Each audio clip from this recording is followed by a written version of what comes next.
एक पिटीशन जो है जिसको मैं रिप्रेजेंट कर रहा था, वो जो गुज्जर्स हैं, जो ऑलरेडी एक शेड्यूल्ड ट्राइब है,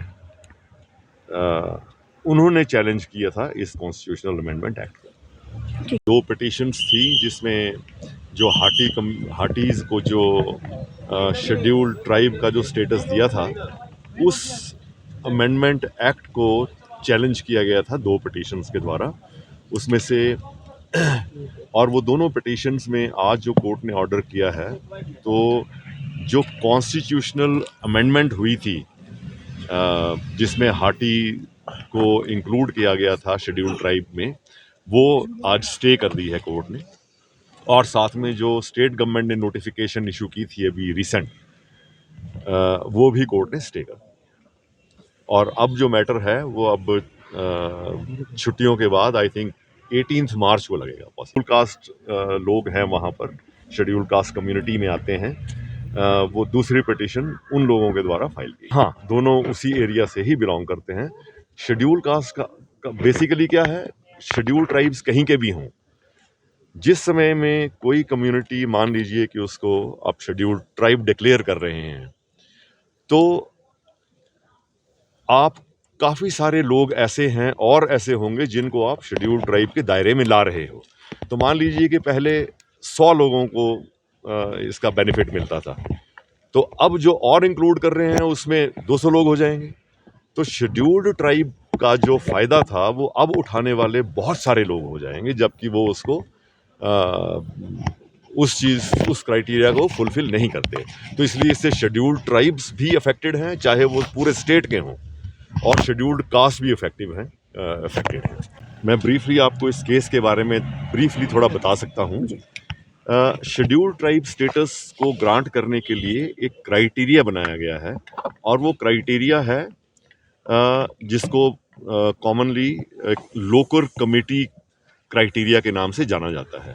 उस क्राइटेरिया में कुछ पॉइंट्स हैं, जैसे उसमें एक एथनिसिटी होनी चाहिए, मतलब tribe should be ethnic tribe, और साथ में उसमें बैकवर्डनेस होनी चाहिए। इसके अलावा कुछ और क्राइटेरियाज हैं।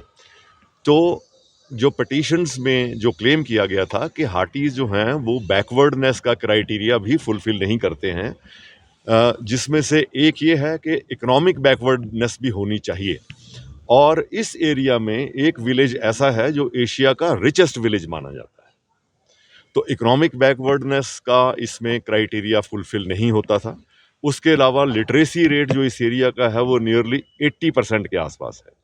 तो एजुकेशनल बैकवर्डनेस का क्राइटेरिया भी फुलफिल नहीं होता है। इसके साथ और जैसे कुछ क्राइटेरियाज हैं कि वहाँ पर फैसिलिटीज़ कैसी हैं, मेडिकल इंस्टीट्यूशंस या मेडिकल फैसिलिटीज़ देने वाले हॉस्पिटल्स कैसे हैं, रोड्स कैसी हैं। तो वो जितने भी क्राइटेरियाज हैं उनमें उनको फुलफिल ये कम्युनिटी नहीं करती। इसलिए कोर्ट ने ये सारी चीज़ें कंसिडर करते हुए इस कॉन्स्टिट्यूशनल अमेंडमेंट को स्टे कर दिया है, और अब इसकी सुनवाई जो होगी वो फाइनल हियरिंग के समय में होगी, और वो पॉसिबली मार्च के महीने में फिर से शुरू होगी इसकी हियरिंग। इसमें जिला सिरमौर में जब ये ट्रांसगिरी क्षेत्र में हाटी जनजाति बिल जब ये लागू होना था, तो इसमें अनुसूचित जाति के लिए जो पहले से पंचायती राज रोस्टर व्यवस्था लागू है वो लगभग ख़त्म हो जानी थी, और अनुसूचित जाति के लिए जो राजनीतिक प्रतिनिधित्व पहले से लेके मिल रहा है उसमें भी फर्क पड़ना था।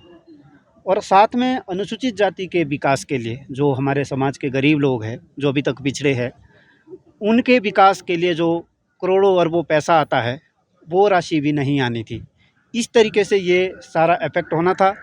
और जो SC ST एट्रोसिटी एक्ट है जो सुरक्षा के लिए बना है वो भी कहीं ना कहीं इफेक्टेड इससे होना था।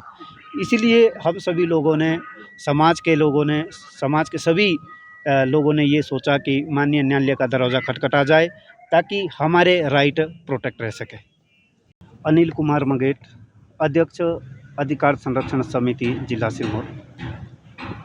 सर्वप्रथम तो मैं इसमें जो सीनियर काउंसिल सुप्रीम कोर्ट के कॉलिन गोंजाल्वेस साहब, कौलप्रीत कौर और यहाँ के लोकल काउंसिल राजेंद्र गुलाटी जी, सुरेश सिंह सैनी जी, मैं इन सभी लोगों का धन्यवाद करता हूँ कि इस न्याय की लड़ाई में ये शामिल हुए।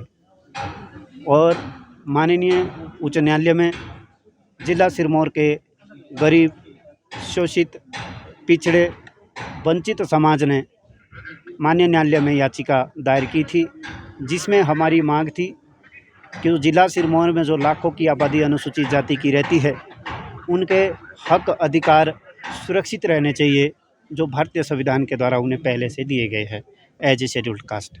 तो माननीय न्यायालय में हम लोगों ने याचिका दायर की थी, जिसमें माननीय न्यायालय ने इस हाटी जनजाति बिल पर रोक लगा दी है कि पहले अनुसूचित जाति के राइट प्रोटेक्ट किए जाए। और मैं माननीय न्यायालय का बहुत बहुत धन्यवाद करता हूँ, पूरे समाज की तरफ से आभार व्यक्त करता हूँ कि माननीय न्यायालय गरीबों के साथ, वंचितों के साथ, पीड़ित लोगों के साथ, जिन लोगों ने आशा लगाई थी कि हमारे राइट प्रोटेक्ट रहेंगे, तो हमें माननीय न्यायालय से पूरी उम्मीद है कि अनुसूचित जाति के राइट सुरक्षित रहेंगे।